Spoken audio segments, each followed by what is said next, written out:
Welcome to our DIY video on how to replace a spare wheel.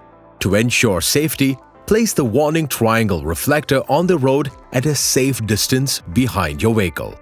Take out the toolkit to remove the old wheel. Apply the handbrake and begin loosening the bolts of the wheel you want to replace, just as demonstrated in the video. Position the jack on a level surface and start turning it to raise the vehicle until the tire can be easily removed.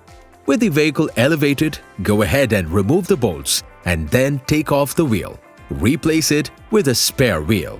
Retrieve the spare wheel, usually located under the driver's seat.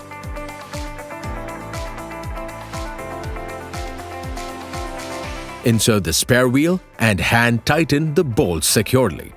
Now, carefully lower the jack until the vehicle is completely resting on the ground.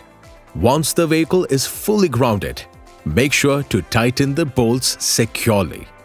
Lastly, return the replaced wheel back under the seat, ensuring everything is properly stowed.